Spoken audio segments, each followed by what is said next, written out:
20 de junho de 2017. Em jogaço de 6 gols, Cruzeiro busca empate contra o Grêmio e garante liderança ao Corinthians. Marquinhos Gabriel é liberado pelo departamento médico do Timão e deve enfrentar o Bahia. São Paulo recebe proposta da Turquia por Maicon e atleta deve retornar ao futebol europeu. Lucão também deve sair. Sem volantes à disposição, Palmeiras terá meio-campo diferente contra o Atlético Goianiense. Em dia de homenagem ao pai dele, presidente do Santos fala de proposta por renovação de Lucas Lima. E ainda, a importância dos congressos técnicos para a prova ciclística 9 de julho.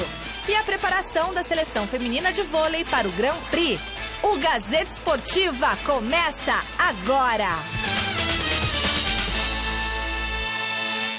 Olá, boa noite! Olha, num jogo cheio de alternativas, muita emoção e 3 gols para cada lado, Cruzeiro e Grêmio protagonizaram aquele que pode ser considerado a melhor partida do Brasileirão nesta temporada. O resultado manteve a equipe gaúcha na segunda colocação, com apenas um pontinho atrás do líder Coringão. Veja como foi.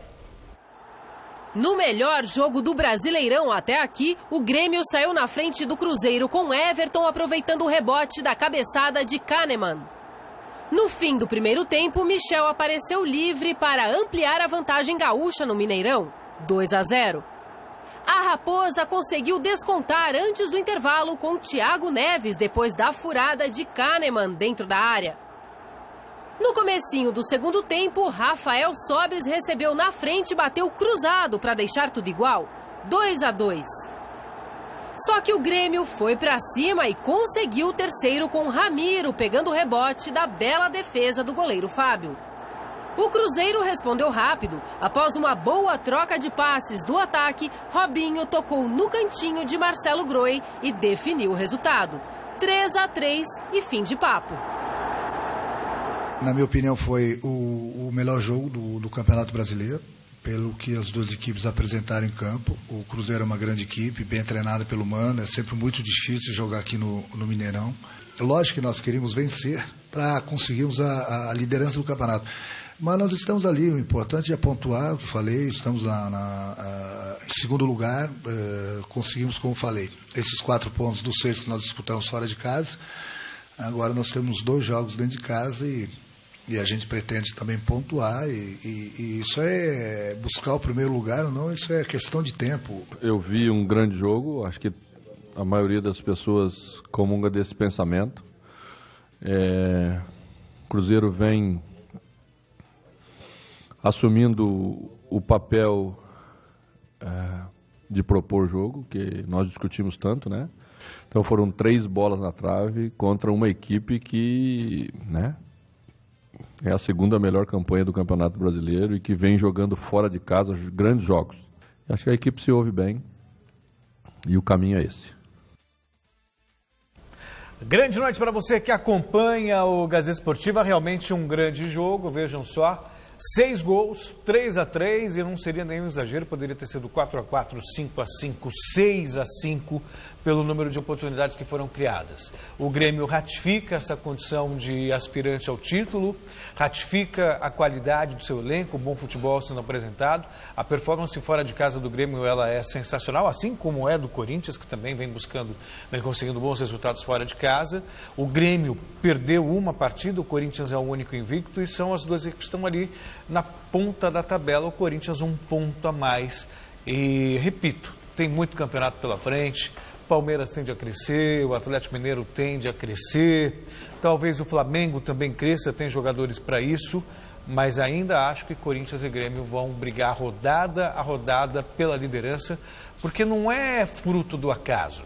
Não é como aconteceu no ano passado, por exemplo, quando o Internacional chegou a estar na frente na tabela, o Santa Cruz, não tinha essa consistência que Corinthians e Grêmio apresentam. O Grêmio realmente, e eu acho até que o Grêmio tem até um pouco mais de qualidade no time titular. Tem jogadores fantásticos e imagino que, repito, Corinthians e Grêmio vão brigar até o final do campeonato por esse título. Bom, Celso, boa noite Michele, boa noite a todos vocês. Boa noite.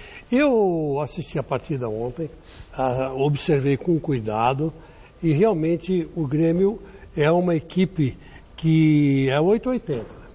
Ou ganha sem tomar gol nenhum, ou leva gol pra caramba. Né? Aconteceu já isso contra a Chapecoense, 6-3. O Grêmio fez 6, tomou 3. E isso prova o quê? Que a defesa do Grêmio, de vez em quando, entrega, viu, Celso? Principalmente por quando o Renato Gaúcho, de repente, deixa 3 zagueiros só atrás, na marcação, entendeu? Ó, você viu agora esse lance? Se você olhar bem, tem 3 zagueiros na linha de área. Ele mantém isso durante o jogo inteiro. Na verdade, o Grêmio está jogando num 3-5-2. É um jogo um pouco diferente. E o grande destaque é o menino lá, o Luan. O Luan realmente é fora de série. E até concordaria com o seu raciocínio de que Corinthians e Grêmio são os maiores candidatos ao título, mas, infelizmente, eu vou ter que discordar, porque tanto o Corinthians quanto o Grêmio podem perder jogadores agora na abertura da janela, né? A tal da janela que fecha só em 31 de agosto. Né? O Luan, por exemplo, é um cara que é um seríssimo candidato a sair. Dizem que tem propostas altíssimas, até do futebol espanhol por ele. Né? E que não é de se estranhar, porque realmente joga muito bem. Também tem propostas para o Guilherme Arana, né? O Wagner, talvez. Para o Balbuena. Então, quer dizer, a gente não sabe, esses times de repente vão ser prejudicados exatamente por causa da janela. Agora, se continuassem assim do jeito que estão, evidentemente o Grêmio tem um pouco mais de qualidade individual. Né? Talvez isso, com o tempo, pesasse a favor do Grêmio. Ou não, de repente não, machuca o Luan e não tem quem entre no lugar e jogue melhor que ele. Então, mas o Grêmio realmente é um time que surpreende. E ontem teve um pênalti a favor do Cruzeiro, estava 2-0, um pênalti a favor do Cruzeiro, claríssimo, uma vergonha. E o tal do Espino lá que estava pitando o jogo não deu, para variar, engoliu o apito de novo. Né? O Mineirão veio abaixo, se o gol tivesse saído ali, complicava, na verdade estava 1-0, complicaria uma barbaridade para o Grêmio. E o Cruzeiro foi prejudicado pela arbitragem, no meu modo de ver. Mas, enfim, o jogo foi um jogão mesmo. Não sei se foi o melhor do campeonato até agora, mas com certeza 3-3 foi um jogo emocionante. Isso foi. Boa. E as defesas falharam muito, viu, Michele? Não é que os ataques brilharam. Você vê o primeiro gol, foi praticamente um gol contra, né? O gol do Grêmio. Quer dizer, os outros gols, os jogadores aproveitaram rebotes dados pelo goleiro. Quer dizer, é uma coisa assim que houve mais falhas do que méritos dos atacantes. Então, quer dizer, que não pode ser considerado o melhor jogo do campeonato por causa disso. Mas, enfim, foi um grande jogo, um jogo emocionante. Bom, enquete que está no ar no site gazetesportiva.com. Quem está apresentando o melhor futebol? Corinthians ou Grêmio? Celso Cardoso. Nossa, que pergunta difícil, né? Quer pedir ajuda para os universitários? Não. Eu vou pela Ajuda lógica, das cartas, pelos fatos, pelos números, né? Quem é o líder? O líder é o Coringão. Pronto. Chico Lang. Melhor futebol. Quem está apresentando o Acabei melhor de falar para você futebol? que tecnicamente o Grêmio tem valores que o Corinthians não tem, individualmente. Jogador muito técnico. Aquele Pedro Rocha é muito técnico. Né? O Cortez está jogando lateral esquerdo, está jogando muito bem. Esse que veio pelo São Paulo, só deu vexame no São Paulo, mas está jogando muito bem.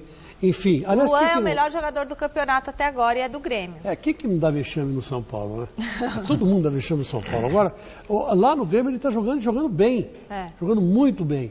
Né? Então, tem várias opções no banco e eu vou ficar nesse item, para ser muito honesto, vou ficar com o Grêmio. O Grêmio mesmo? Exatamente, o Grêmio tem mais time que o Corinthians individualmente. E o melhor futebol? O melhor futebol também é mostrado pelo Grêmio. Tá certo. O Corinthians é um time que é o seguinte, o Corinthians joga na defesa e joga por 2, 3 bolas por jogo. Quando joga fora é por 1 bola. Deu certo contra o Coritiba, mas anularam o gol do jogo. Agora o Grêmio não, o Grêmio vai para frente, busca o resultado, tocando a bola de pé para pé, lembrando que metade desse time aí, 8 caras vieram dos juniores. Todos eles subiram juntos. Então, quer dizer que eles estão acostumados a jogar, faz tempo. E você pega a campanha Então, Porque eu acho que isso até respalda um pouco o que o Chico está falando. Meteu 6-3 na Chapecoense, fez 3 agora lá em Minas. Contra o Sport, quando perdeu o jogo, chegou a fazer 2 gols. O Corinthians é o seguinte, o Corinthians é um time simples, é um time que joga com arroz e feijão. Organizado. Encaixadinho, organizado, mas claramente jogando no esquema defensivo. Se você quiser comparar, lembra o Real Madrid, né? Vamos supor que eles fossem da mesma cidade. O Grêmio lembra o Real Madrid. E o Corinthians lembra o Atlético de Madrid, que joga na retranca, mas é perigoso. Quando se encontram, não dá para você saber quem vai ganhar e quem vai perder. Se você me pegou meio de surpresa com a pergunta. Ai, não, vai rever? Eu vou rever. Eu vou rever. Não, porque para ser sincero... primeira vez na história, rufem os tambores. Não, só para deixar claro. Eu acho para mim o Corinthians o time mais organizado do país. Organizado taticamente. Melhor futebol. Melhor futebol, mais ofensivo é o Grêmio. Isso, pronto. Gostou? Inclusive ali no ataque eles estão pau a pau, né? Não tem a classificação, mas... Isso prova que uma conversa faz você clarear isso é muito bom. as ideias e rever Grêmio. posicionamento. Eu não tenho nenhum problema em rever posicionamento. Até a pé, nós iremos. Não, também não vou sair por aí cantando o hino do Grêmio, mas o melhor futebol é o do Grêmio. Agora, uma coisa é certa, o hino do Grêmio é o mais bonito. É o mais bonito. É o mais mais bonito que tudo é a Fabi Dutra, que torce pro Grêmio, minha amiga gaúcha. Ah, é? Nossa, que loira. Ei, vai dormir na pia. Vai. Bom, esse assunto da nossa enquete, esse tema da nossa enquete, né, foi uma pergunta ao meio-campista Rodriguinho do Corinthians. E essa notícia é o destaque que a gente traz para você do site gazetesportiva.com de hoje. Com uma passagem pelo Grêmio no currículo em 2014, Rodriguinho discorda daqueles que consideram o time gaúcho o melhor da atualidade no futebol brasileiro. Quando perguntado a respeito, o Rodriguinho respondeu: na minha opinião, o Corinthians é melhor do que o Grêmio. Está em primeiro, né? Como o Celso falou. Para você ler a reportagem completa, é só acessar o site gazetesportiva.com. Muito bem, Copa das Confederações. Nós ficamos devendo os gols da vitória da Alemanha na estreia da competição. Não foi fácil como se imaginou, mas os atuais campeões mundiais faturaram os 3 pontinhos diante da Austrália. Abusando do domínio de bola e das triangulações, a Alemanha abriu o placar diante da Austrália com Stindl. Sem muitos titulares em campo, os atuais campeões do mundo recuaram e sofreram empate após Roddick tentar 2 vezes. A igualdade no placar permaneceu por poucos minutos. Goretzka sofreu pênalti e Draxler cobrou com segurança para fazer 2-1. Logo aos 2 minutos do segundo tempo, os alemães ampliaram a vitória com este gol de Goretzka. A Austrália diminuiu o placar depois que Juric aproveitou uma falha do goleiro Leno. O árbitro assistente de vídeo foi solicitado para confirmar a legalidade do gol e a partida terminou assim: Alemanha 3, Austrália 2. O assunto agora é a seleção brasileira feminina de vôlei, apostando numa geração que promete fazer bonito nos Jogos Olímpicos de Tóquio em 2020. O técnico José Roberto Guimarães segue preparando a equipe que em julho estreia no Grand Prix contra a Bélgica. Veja na reportagem de Jonas Campos. As caras novas revelam um grupo bem modificado em relação aos últimos anos, com jogadoras jovens e apenas 3 campeãs olímpicas: Tandara, Adenísia e Natália, medalhistas de ouro nos Jogos de Londres em 2012. Eu tento passar essa experiência que eu tenho, né, de seleção, de todos esses anos que eu estou aqui, para as meninas mais novas. Tem até algumas que nunca, né, foram convocadas, a primeira vez que estão aqui.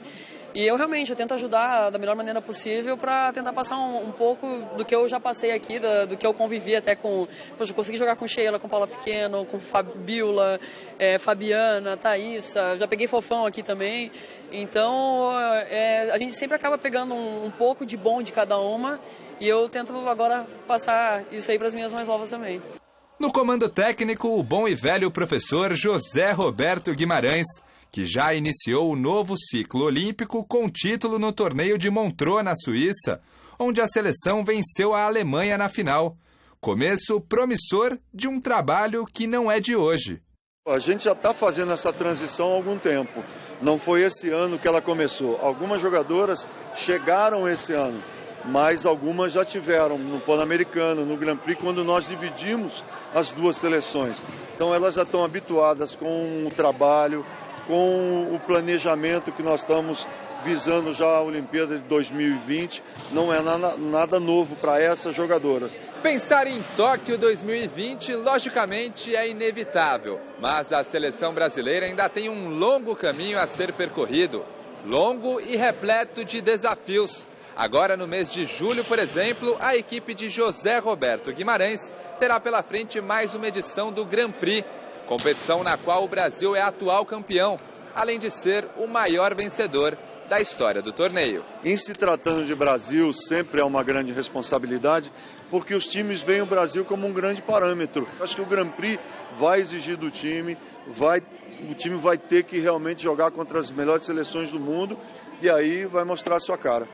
Antes do Grand Prix, o time ainda fará 2 amistosos preparatórios contra a Polônia, nos dias 27 de junho em Belo Horizonte e 29 em São Paulo. Treinos, jogos, campeonatos, viagens, tudo para ajudar a virar a página olímpica de um time que perdeu de forma dramática para a China no Rio de Janeiro e que não vê a hora de escrever uma nova história em Tóquio 2020.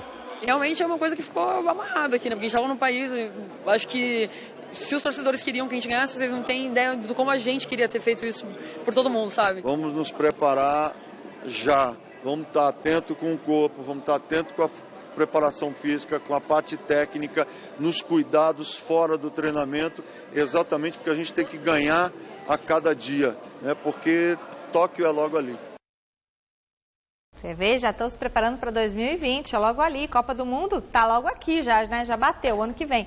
Acompanhe o Gazeta Esportiva nas redes sociais, tem o nosso twitter.com/Gazeta Esportiva, tem a nossa página no Facebook que, ó, é linda, Gazeta Esportiva, tem o nosso Instagram, Gazeta Esportiva. Você pode rever os programas no site da TV Gazeta, tvgazeta.com.br, e tem a nossa página no YouTube, Gazeta Esportiva. Então, para onde você olhar, tem Gazeta Esportiva. E agora eu vou falar da prova ciclística 9 de julho. Uma das etapas importantes da preparação para essa prova é participar dos congressos técnicos. Para você pedalar, tem que participar do congresso. Veja na reportagem de Fernando Gavini. Eduardo chega ao escadão de bicicleta. Munido de capacete e todos os equipamentos, parece até um ciclista experiente que vai participar da prova 9 de julho. Mas não é o caso. Muito experiente, a primeira vez de qualquer tipo de prova, tanto dessa aqui como qualquer outra, mas é bacana porque não tinha nenhuma prova dessa em São Paulo para amadores, para atletas como eu que trabalham a semana inteira e não tem como fazer nada diferente do que só a ciclofaixa cheio de criança e família, né? A experiência na 9 de julho será a forma com a qual Eduardo pretende se desafiar na experiência de andar de bicicleta. Eu ando faz uns 3 anos já, sempre ciclismo de rua mesmo, livre em São Paulo, né? Mas nunca assim nesse esquema de prova, né? Quer dizer, estava precisando de um desafio a mais, é isso? Por isso que você está encarando a 9 de julho? Precisava, é diferente, né? Até com esse congresso aqui dá para você ver que não é só preparo físico, né? Fala, pô, na rua você não tem outro ciclista, você toma cuidado com o carro, com o caminhão, né? Aqui você tem um monte de ciclista, então pra gente que gosta de esporte e não tem oportunidade de ser profissional, não tem oportunidade de treinar, é bom porque é um desafio a mais, né? Você tem um objetivo para treinar, né?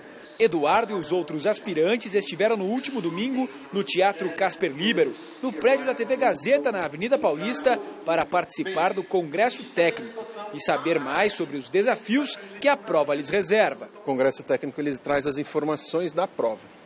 Quando a gente pega as informações oficiais de prova, o atleta consegue se preparar, ele consegue realmente pegar esse conteúdo todo e falar como que vai ser o meu comportamento na prova. Então existem algumas regras, algumas dicas que a gente trabalha e para poder realmente ter um comportamento de prova eficiente e que a gente realmente tenha um evento esportivo de grande porte dentro da cidade.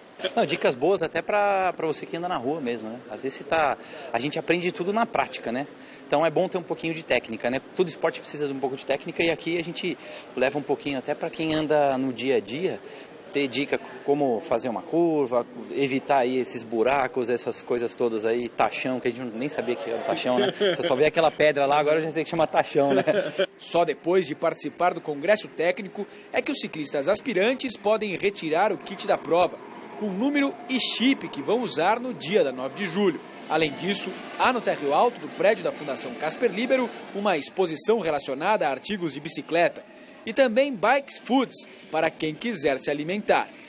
Os congressos técnicos vão acontecer nos 2 próximos domingos e também no sábado, dia 8, véspera da corrida, para receber os ciclistas que vêm de fora da cidade. Como a prova esse ano é realizada no domingo, vamos conseguir fazer o congresso no sábado, no dia 8 de julho, para receber quem vem de fora, né, mostrar que São Paulo é acolhida, e a prova 9 de julho também acolhe muito bem quem vem de fora. A prova ciclística 9 de julho acontece daqui a 3 semanas, mas ainda dá tempo de participar. As inscrições estão abertas até o dia 26 de junho e podem ser feitas pelo site gazetesportiva.com. Feito no more. E aqui com a gente, mais uma vez, eu tenho a honra de ter ao meu lado o grande jornalista Murilo Azevedo. Tudo bem, Murilo? Tudo bem. A gente achou que a Renata Falzoni... A Renata Falzoni chegou hoje de viagem, mas daqui a pouquinho a gente fala dela. O Murilão veio aqui no programa. Murilo, conta pra gente, então, um pouquinho da importância desse congresso técnico para quem vai participar da 9 de julho. Isso, muito importante. A gente viu aí um rapaz que vai correr pela primeira vez uma prova de ciclismo, e para esse pessoal em específico, não dá para faltar, é obrigatório. Celso, você não pode faltar. Você que não sabe pedalar, já aprendeu, o Murilo deu algumas aulas, tem que ir no congresso. Tem que ir no congresso, vai ter que ir no congresso. Então, sabe por quê? Porque ele precisa saber como se comportar numa prova de ciclismo. Não é simples, ele vai ter que chegar lá, o pessoal da organização vai explicar para ele o que ele pode fazer e principalmente o que ele não pode fazer para não complicar a prova dele ou a prova do pessoal. Então ele vai saber todo o contorno do trajeto, que tem aí 22,7 quilômetros, vai saber qual curva ele vai fazer, para onde ele vai fazer. O pessoal que não é de São Paulo, não conhece as ruas específicas, é bem importante para saber certinho, não se perder. É claro que tem toda uma sinalização, mas é bom você já saber antes onde que você vai estar e e o que você não pode fazer durante uma prova para a segurança de todo mundo e para tudo correr bem. Porque não dá para você pegar e falar assim, deixa eu fazer o trajeto, porque tem trânsito, né? No dia vai estar tudo fechado. Exatamente. Mas isso acho que o Congresso vai mostrar para todo mundo. E importante também é essa oportunidade no último dia antes da prova. Dia 8 de julho. Dia 8 de julho tem o último congresso técnico. Então, o pessoal que vem de outros estados, a prova 9 de julho é a mais antiga, a mais tradicional do Brasil. Então, vem gente de todos os estados. Facilita muito para a galera, pode vir já no sábado, participar do congresso técnico, dormir, descansar direitinho para estar bem na prova no dia seguinte. E o congresso não é demorado não, é super legal, é super gostoso. É rapidinho, tranquilo, e já vai conhecer o pessoal que vai correr junto contigo lá. Agora não, rapidinho, Bárbara, deixa eu só contar uma coisa. Conta aquele babado que você me contou nos bastidores. Olha só, semana que vem a Renata Falzoni está de volta e já conta o segredo.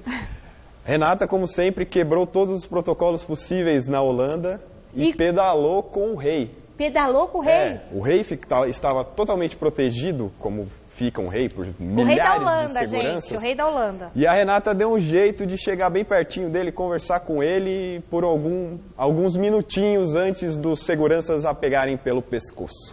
Gente, a Renata Falzoni quase foi presa, quase que ela não volta mais pro Brasil, mas na semana que vem ela conta os detalhes, muito divertido mesmo. Claro, essa é a Renata Falzoni que foi lá, o rei saiu pedalando, ela foi atrás, mas ela não podia nem conversar com ele, o Murilo estava me falando. Mas no fim ele mesmo conversou com ela, falou sobre bicicleta e ela vai trazer muitas dessas novidades aqui. Que show! Murilo, muito obrigada pela sua participação, muito bom estar com você aqui. Agora a gente continua junto na 9 de julho. Hoje tem um evento, tá?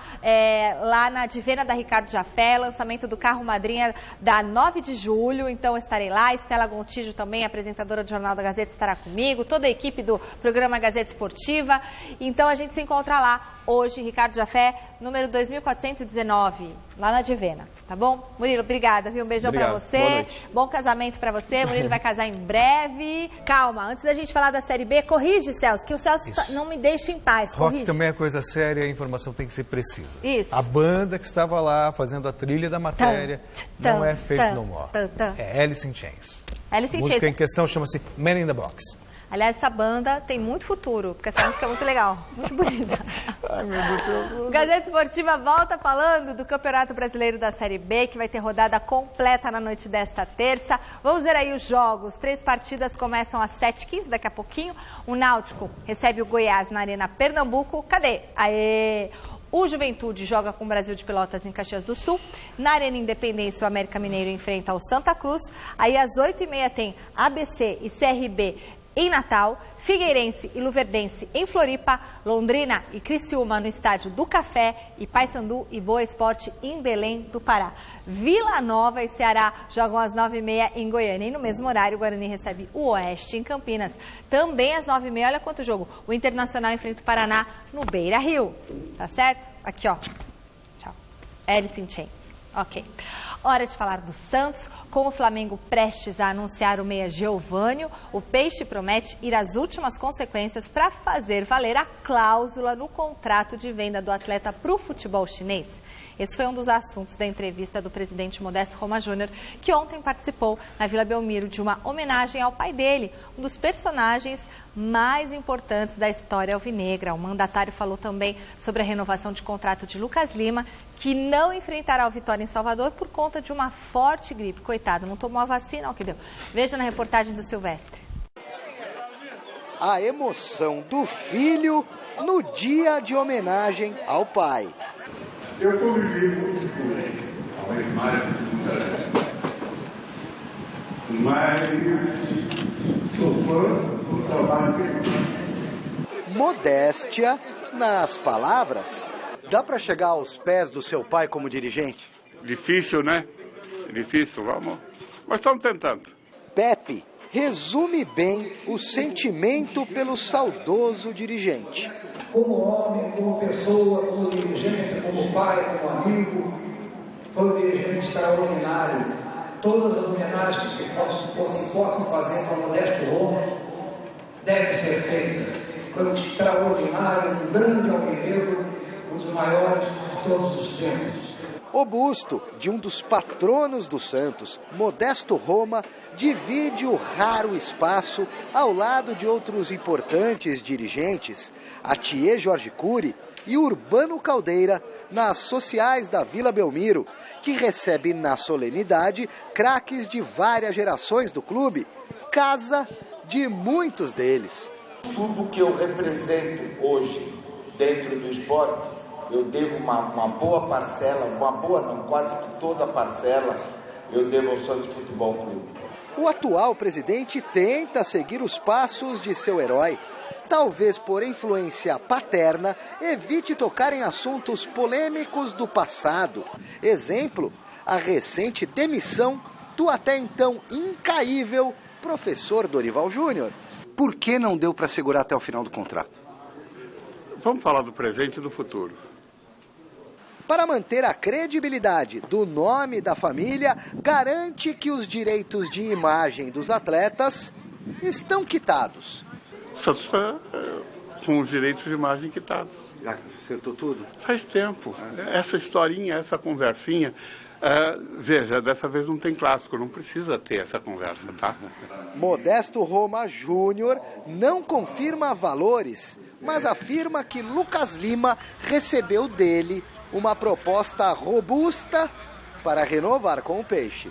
Não sei exatamente, eu não fiz a conta do valor total, mas é um contrato, não sei se são 4 ou 5 anos, mas isso é detalhe. A proposta é boa. Eu, se fosse o Lucas, aceitava. E oferecer mais do que a misteriosa quantia seria como trair os princípios de seu pai. Qual o legado que o senhor vai deixar para o Santos? Eu acho que seriedade administrativa, é isso que a gente tem que trabalhar. Eu acho que a gente tem que passar a ter o futebol levado a sério, levado com muita responsabilidade. Eu acho que responsabilidade é a palavra. Bom, essa história do Giovani no Flamengo vai depender muito do que tem no contrato. Eu não vi o contrato, mas do... Ninguém viu. Então, acho difícil uma cláusula dessa num contrato. E outra coisa, Chico, se você tem um jogador e você negociou, que ele não serve mais para você. Concorda ou não? Né? Concordo. Ou você foi muito recompensado para poder liberá-lo. O Santos ganhou dinheiro, negociou com a China, acabou, ele é do mundo. Não vejo por que colocar a cláusula que é obrigado a voltar ao Santos e voltar ao Brasil. Né? E outra coisa, se o Flamengo está fazendo um negócio, imagino que ele deva ter amparo legal. Só o tempo vai dizer. E o Lucas Lima já tem aí proposta nas mãos para renovar. Para os padrões do futebol brasileiro, há quem diga que realmente a proposta é muito boa, o próprio empresário já teria dito isso. Resta saber se ele vai topar. O Lucas Lima, eu imaginava que ele deixaria o clube para o futebol europeu 2, 3 temporadas atrás. Agora já está com a idade um pouco mais avançada, talvez seja o momento mesmo de continuar no Santos e de repente ver o que acontece lá na frente. Se não tem proposta, não adianta nada.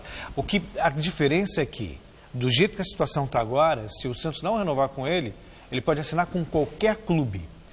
Então, mesmo a proposta do Santos sendo boa, vamos imaginar, um Palmeiras resolve ter o Lucas Lima, por exemplo. O que está correndo na prática é isso. Se o Palmeiras oferecer para ele um salário de 1 milhão por mês... Que isso? Não é nenhum absurdo, considerando que ele não vai ter que pagar pelos direitos federativos do atleta. Então, é um nome viável para o mercado. Ele vem só pelo salário. Exatamente isso. Exatamente. Bom, o Santos, na verdade... está passando por dificuldades econômicas, assim como a grande maioria dos clubes brasileiros estão, né?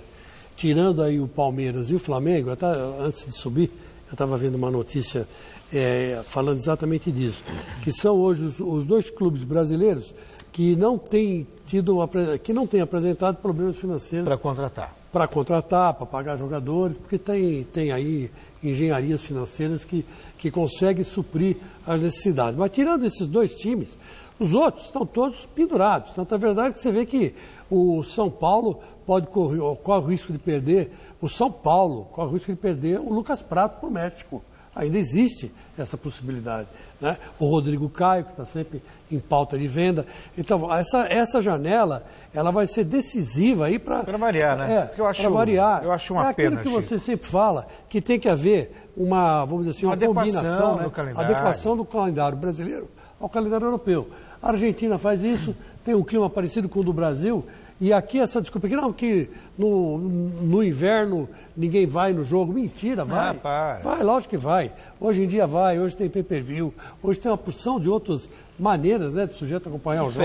Só que e não afeta os clubes, entendeu? Claro, eu acho. Então, é uma coisa que precisa se acertar. Agora, eu concordo com você.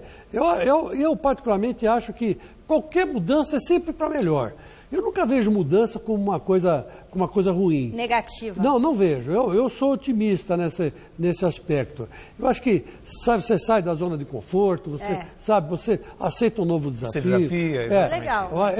Eu acho que... E você está na moda falar isso, mas é isso mesmo. Você se reinventa. Boa. Isso é legal. Se reinventar é legal. Então o Giovani tem que ir para o Flamengo e o Lucas Lima, apesar de ter falado uma porção de bobagem a respeito do Palmeiras, né? Quando, né? Pede desculpa e mete os peitos e vai. Não sei se a torcida do Palmeiras ia aceitá-lo assim tão... Sei. Se jogar bem, a torcida esquece. O primeiro jogo que ele fizer 3 gols, acabou isso aí.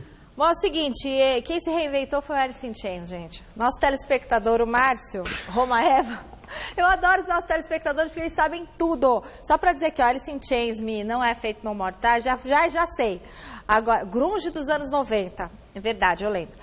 Lane Stanley foi vocalista do Alice in Chains e morreu de overdose. Coitado, gente, eu não sabia disso. Eu já te falei aqui também. Hoje o cantor é quem? William Duval, que canta muito também. Será que ele é parente do Robert Duval, aquele ator? Tudo bem. Segue o jogo. Tudo bem, até cultura, gente. Nós pegamos cultura, é eclético, é demais.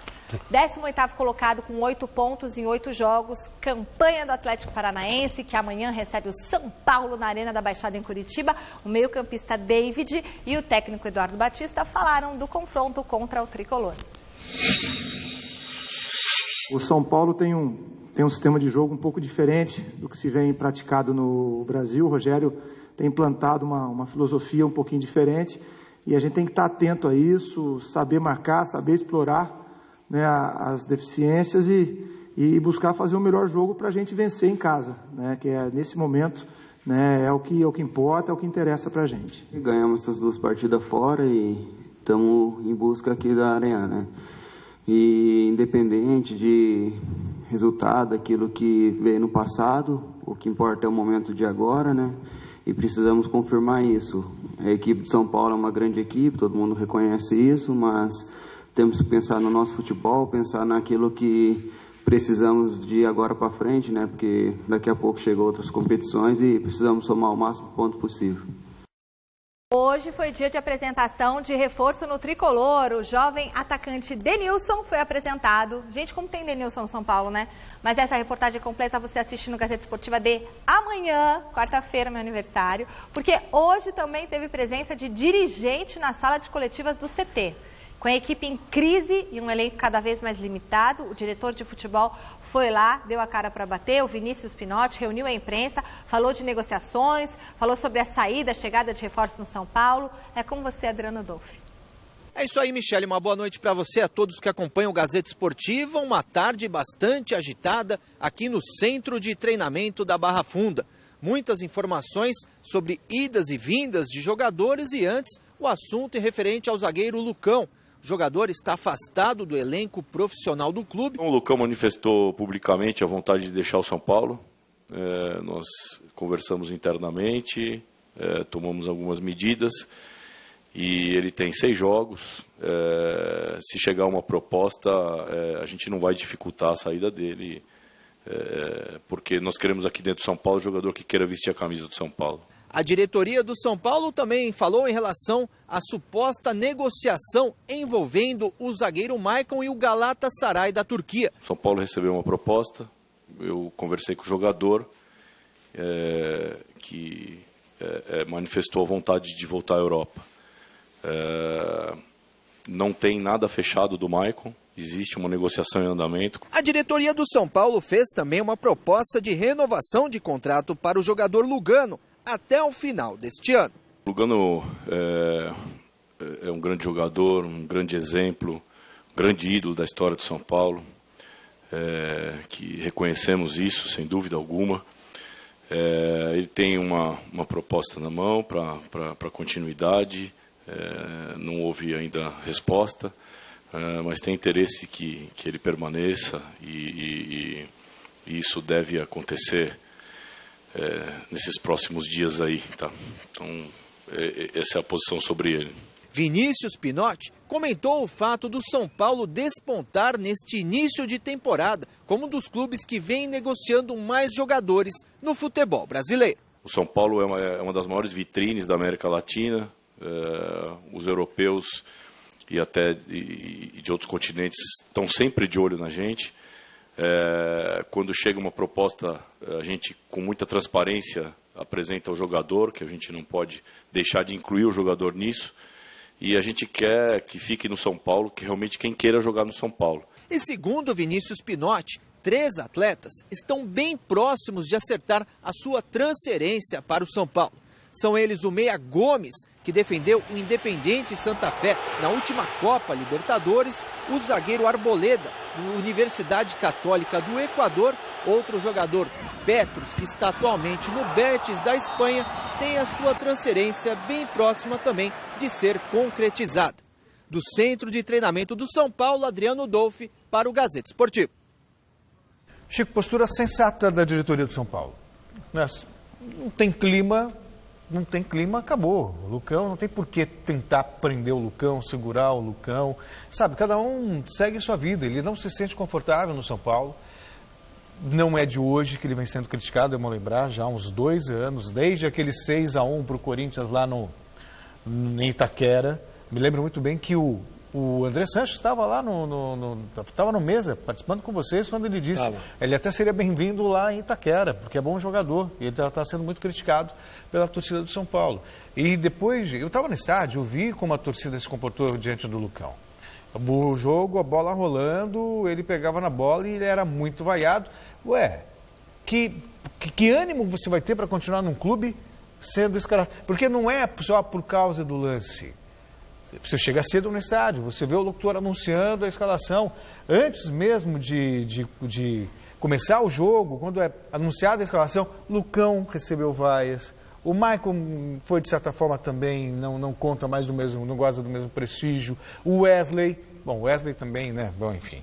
E tantos outros jogadores, na hora que tinham os nomes anunciados, a torcida praticamente tinha um tom blasé. Ai, chato, sabe? Né? Poxa, muito chato isso, gente. Ó, Lucão, Rodrigo Caio, Maicon, Rogério C, é tudo São Paulo.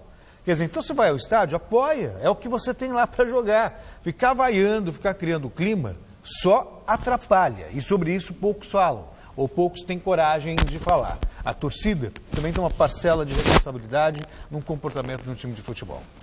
Olha, Celso, eu sou obrigado a concordar com você que o Lucão, a melhor coisa que ele tem que fazer é deixar o São Paulo mesmo. Eu acho que ele foi infeliz na declaração. Esse tipo de declaração não se dá com a cabeça quente, né? Se dá de uma forma mais reservada. Eu acho que tem que falar mesmo, é melhor do que ficar com úlcera, Chico. Com certeza. Ficar guardando o bracinho, a torcida encheu a paciência dele e dá um basta, não quer mais, não nesse quer mais. Nesse aspecto você tem razão. Agora, eu só quero dizer o seguinte, eu acho que o Lucão é um jogador que vai acabar indo para um clube do Brasil mesmo. O André Sanches disse que interessa o Corinthians. O Lucão continua. Isso lá atrás ou agora? Continua? Disse lá atrás e disse de novo. Conversamos outro dia aí e ele falou que interessa sim o Corinthians, o Lucão.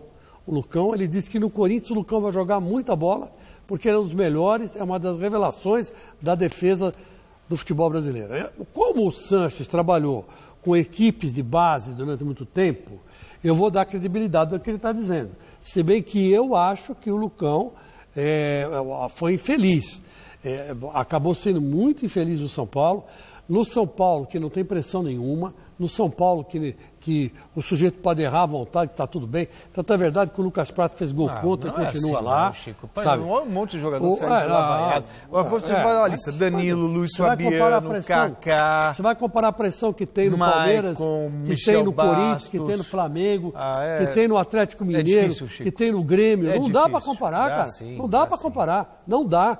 O cara que não joga bem no São Paulo, você já olha assim, você não deu certo lá, que ninguém cobra nada, o cara fica à vontade, erra à vontade e não dá certo, será que vai dar certo no clube que cobra? O Sanches acho que vai. Então, sei lá, pode ser uma provocação do Sanches também, mas o Lucão interessa o Corinthians. Essa aqui é a grande informação que hoje eu tenho, né? E estou dando para vocês. Eu entendo isso como uma provocação, mas enfim, sei lá, o negócio vai acabar saindo. De fato, o Corinthians está querendo um zagueiro. Ele está querendo um zagueiro. Você já pensou se o Lucão vai para o Corinthians? O Fábio Carille, que é especialista em treinar zagueiro, especialista em treinar defesa, né? Recuperou o Felipe, ensinou o Pedro Henrique a jogar bola, vai lá e me recupera o Lucão vai parar na seleção brasileira. O que os caras de São Paulo fazem? Se matam. Ou não, né? Ou vende, se matam. Ou empresta e ganha um dinheiro depois que uma eventual venda. Se vender de uma vez e o passo para o Corinthians direto, não sei. Então, quer dizer, é uma coisa complicada, mas no São Paulo ele não deu certo. No Corinthians, o zagueiro Pablo foi o personagem da entrevista coletiva desta terça. Feliz da vida no timão, ele torce para que a diretoria do Alvinegro acerte com o Bordeaux da França a compra definitiva do passe dele. Alexandre Silvestre.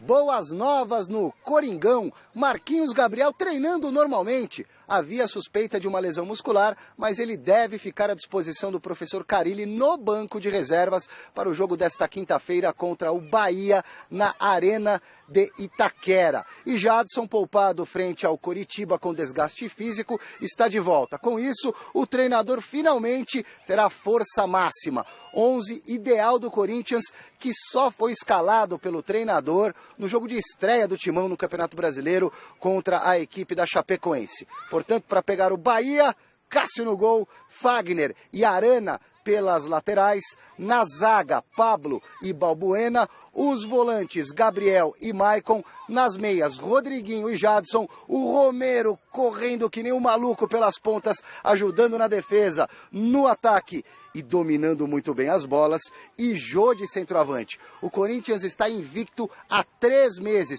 não perde há 21 jogos. O personagem do dia foi o zagueirão Pablo. Vamos ouvi-lo.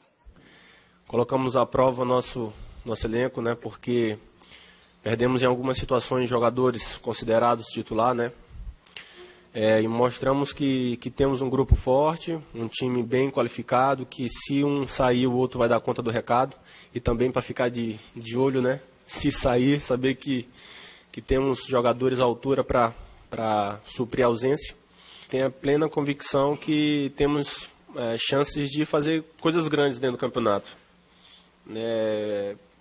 Fomos olharmos pelo elenco, né, como a parte da imprensa analisa, jogador a jogador, e saber que os outros clubes investiram muito dinheiro em jogadores de qualidade. Mas eu prefiro que seja assim, dessa forma, e sermos campeões, do que ficar falando o tempo todo da gente, que a gente vai ser campeão e não conseguir chegar a ser campeão.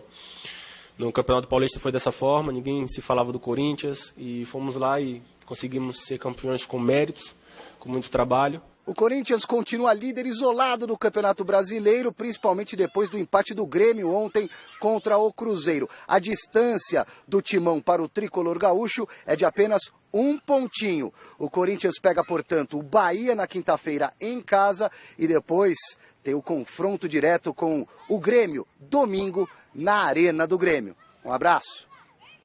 E já podemos dizer que nesse campeonato por pontos corridos, Corinthians e Grêmio já é a primeira decisão, né? São várias decisões aí pelo caminho. Exatamente. E acho que com 10 rodadas, é praticamente um terço, não dá um terço do campeonato, são 38 rodadas. Mas enfim, já tem aí a primeira decisão. O Corinthians, Chico, são 19 jogos nesse primeiro turno, né? 19 jogos. 19 então jogos. A gente chega na metade do primeiro turno. Nós estamos indo para a 9ª rodada. Isso, Então exatamente. o jogo do Corinthians e Grêmio vai ser na 10ª. Na 10ª rodada. Então, praticamente metade do primeiro turno. Metade do primeiro turno. Digamos 1/4 do campeonato já foi. E eu acho que o Corinthians também foi subestimado. O elenco do Corinthians, se não é um elenco fantástico, mas é um elenco equilibrado. E isso ficou provado realmente com a saída desses jogadores que foram para as seleções, o Romero, o próprio Rodriguinho, o Wagner, Balbuena. O Corinthians segurou a onda aí, não por acaso é líder aí da competição. Você vê, meu caro Celso, que o Corinthians, ele na verdade, é um time tão acertado, que parece um reloginho, né? É uma comparação que a gente deixou de fazer, né, porque caiu de moda esse tipo de comparação. Mas o Corinthians funciona como se fosse um reloginho. E tem todas aquelas engrenagens, estão tudo encaixadinha, bonitinha e tal. E quando quebra uma, entra outra e não faz tanta diferença. Você substitui uma de prata por uma de plástico e dá certo, sabe? É um relógio que está tão azeitado, uma máquina tão azeitada, que está dando tudo certo. E eu acho que agora contra o Bahia vai ser um jogo em que o Corinthians tem tudo para fazer mais 3 pontos. E o Grêmio pega o Curitiba em Grêmio, né? Lá, vai ser um lá jogo no difícil também. Vai ser um jogo difícil, mas tem tudo para fazer 3 pontos. E o que eu quero dizer, vou falar um pouco fora do jogo, vocês viram que ontem no Gazeta Esportiva Net, ou no gazetesportiva.com, eu dei uma entrevista, publicamos uma entrevista, né? Com o rapaz... Furo de reportagem do Chico Lang, porque ele é muito humilde. Você deu um furo de reportagem exclusiva do Chico Lang no gazetesportiva.com. Todos os jornalistas, todos os veículos de imprensa correndo atrás do Chico Lang. Isso que eu queria falar. O Jonathan José da Silva, hoje eu não consegui falar com eles estão incomunicáveis. Eu acho que, na verdade, o que houve aí foi uma pressão um pouco das torcidas oficiais sobre eles, porque eles foram sem avisar ninguém, sem proteção militar, deu um certo mal-estar. A Gaviões está sendo muito cobrada, a diretoria da Gaviões, pela velha guarda da Gaviões, porque isso não pode acontecer. Os caras foram lá, o cara caiu do ônibus, apanhou, depois ninguém foi lá ajudar. Então houve uma crise interna entre eles. Então ninguém está atendendo o telefone. Então, por favor, não é que eu seja fresco, eu dou o telefone com o máximo prazer, só que ninguém está atendendo. Então, por isso que eu não estou conversando com vocês, amigos da imprensa. Mas eles estão, pelo que me parece, ele está bem, né? Eu pedi, ontem mesmo, eu sugeri que ele fizesse exame, tudo de novo aqui em São Paulo, porque, sei lá, né, do tanto que ele apanhou, né? Mas, enfim, não me liguem, porque se eu passar o telefone, eles não vão atender vocês, tá? É isso que eu quero dizer. O Palmeiras será obrigado mais uma vez a mexer na equipe que enfrentará o Atlético Goianiense nesta quarta no Allianz Parque. Osmar Garrafa tem as informações. É isso, Michele. Aconteceu agora há pouco aqui na Academia de Futebol o último trabalho do técnico Cuca antes da partida de amanhã contra o Atlético Goianiense às 21 horas no Allianz Parque. A primeira parte da atividade foi fechada para os jornalistas e quando nós entramos, muito pouco pudemos ver daquilo que o Cuca preparou em relação à montagem da equipe. Uma coisa é certa por aqui, o jogo de amanhã é de fundamental importância, pois nesse momento o Palmeiras está exatamente a 10 pontos do líder Corinthians. Como eu falei, qualquer partida é partida-chave, né? Porque a gente vai brigar e quer brigar lá em cima. Então não tem outro pensamento que não seja a vitória, né? Claro que é mais complicado quando vem uma equipe, eu até acho mais difícil, né? Porque pode ser, a gente pode cair em algumas armadilhas aí. Então é como eu falei, cara, entrar bem concentrado e colocar aí dentro da gente que a motivação, que é os mesmos 3 pontos, né, que valem aí dos outros jogos, vão ser nesse jogo também. Para a partida de amanhã contra o Atlético Goianiense, o Jean entende que a boa vitória contra o Bahia no final de semana, a primeira fora de casa, pode servir como estímulo para que o Palmeiras se recupere dentro do Campeonato Brasileiro. Realmente traz toda a confiança. Qualquer coisa, cara, qualquer coisa que a gente for jogar, qualquer campeonato, é amistoso, é treino, é coletivo, pô, a gente se pega lá dentro, quer ganhar, não tem jeito, cara. Então, traz uma confiança muito grande, principalmente pelos gols que a gente está precisando fazer. Se para a crítica o Palmeiras é franco favorito na partida de amanhã, Jean faz um alerta. Todo cuidado será pouco. Está muito competitivo aí o Campeonato Brasileiro nos últimos anos e então todo cuidado, né, que a gente tomar vai ser pouco, a gente tem que estar 100% ligado. Bom, o time para amanhã não está oficialmente escalado. O que nós sabemos é que o Dudu está à disposição, será relacionado, está recuperado de lesão. Por outro lado, o William Bigode, esse está suspenso e fica de fora, e o Thiago Santos foi vetado pelo departamento médico. Outras 2 boas notícias para o Cuca é que nós observamos no final da atividade que o Guerra e o Queno, que eram dúvida para o compromisso de amanhã, treinaram normalmente e estão à disposição. Da Academia de Futebol do Palmeiras, Osmar Garrafa, para o Gazeta Esportiva. Valeu sua audiência! Até gente, daqui beijo, a pouco no Jornal da Gazeta. Já sem tempo, não pode falar mais nada. Olha, um abraço pro Anderson lá do Jardim São Luís, hein? Grande abraço pra filhinha dele, pra mulher, pro Kiko e pro Baba também. Tchau. Interlagos, valeu, filhinha!